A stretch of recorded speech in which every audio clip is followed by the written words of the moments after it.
All right, well, yeah, Rosebud, Alberta. I thought I was doing the right thing, working in this industry.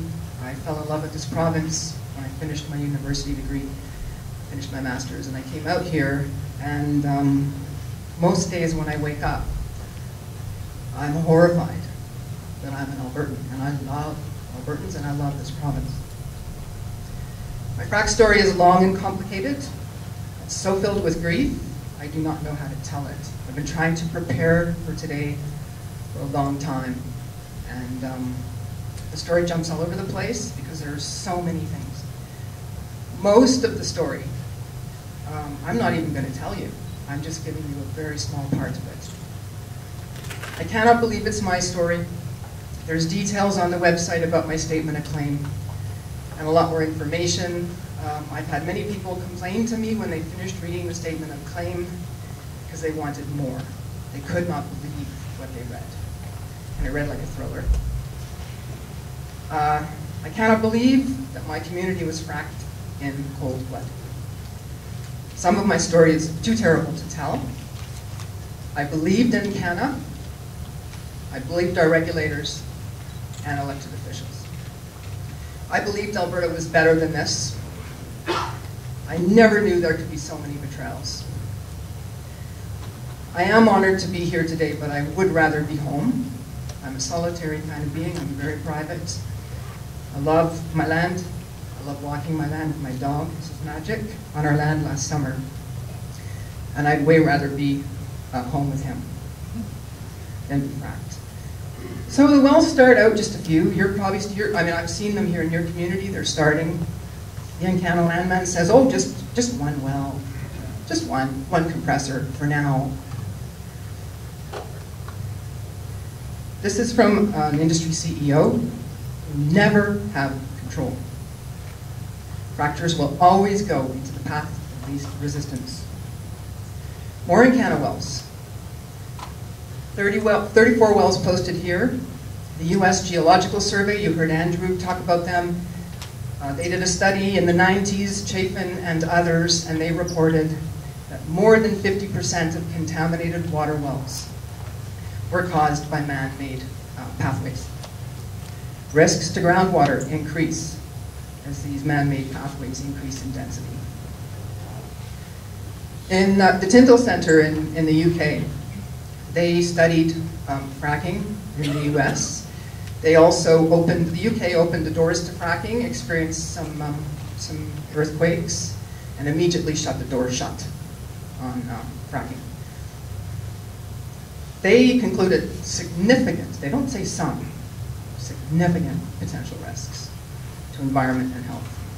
More Encana wells. And Andrew already talked about the Duke study. As these wells increase, the chances of getting increased methane in your water increase. The new hydraulic fracturing is not the old hydraulic fracturing. It is a brute force. Industry has said so. This from our own Alberta Oil magazine. This was the sub-headline. It's an advanced technology, and it is a brute force. My fracked life begins with noise. Lots and lots and lots of noise. I didn't know what it was because Encana came but didn't consult. Violates your legal right to quiet enjoyment. Compressor noise, traffic, backup beepers, you know those beep, beep, beep, 7 days a week.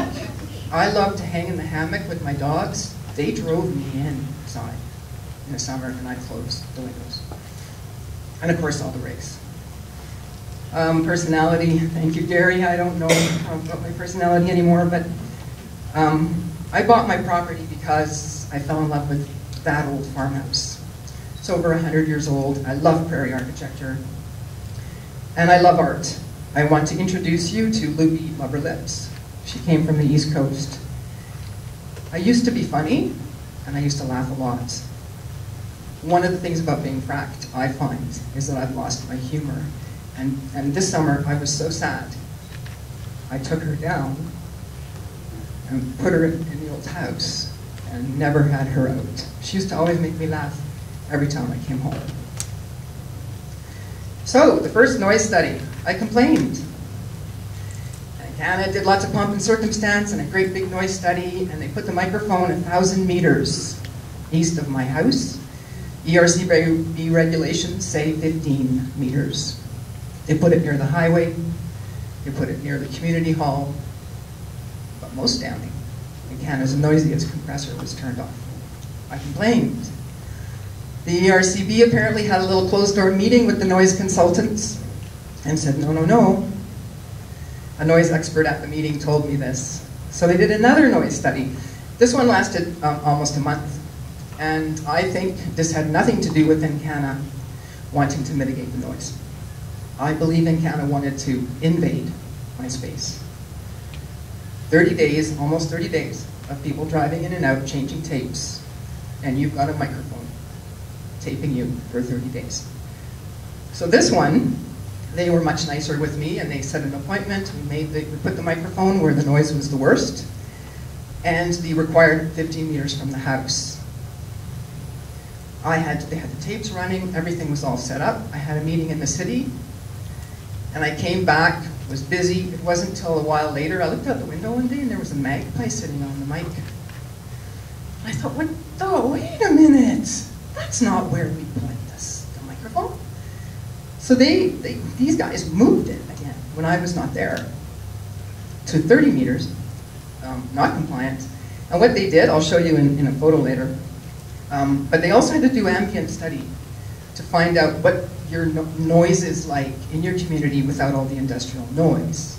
And believe me, when the frackers come, the noise is something else. It's not living in rural Alberta anymore. So during the ambient study, when they're supposed to have no industrial noise, Encana only turned 2 of 13 compressors off. Still, Encana's noise levels were non-compliant. So here's my yard, and I'll see if I can not be too shaky with stress. This is where, can you guys see that's where the microphone was originally set up. And then they moved it. And I had a noise expert come, and what they did, I said, can you please explain why? So he wandered around, and he was listening, and he said, oh, they moved the microphone to where they were picking up double the train noise, bouncing off the grain shed. And the compressor noise has been blocked by your Quonset. Because I have a big coulis on my land, so it's a natural amphitheater. Here's still the results, though. Showed many nights Encana was not compliant. The ERCB had a different version, so did Encana's consultant, and so did Encana. And after working with them for months, trying to get the noise mitigated, I came to the conclusion that our ERCB uses suck and blow at the same time methodology. Do you guys want to try to do that? They bullied and bullied. They tried to make me go away. It was unbelievable. Then they tried to sneak in a 5 decibel noise increase. And they rewrote their directive, the noise control directive, to match Encana's non-compliance. And I pointed out everything they did. And they got, I guess, a little mad at me. Some press called the ERCB, some Americans called the ERCB, because they said, if you put the noise up, they'll put the noise up in America. No, no, no. So what did I get? Did I get noise abatement? No, I got banished.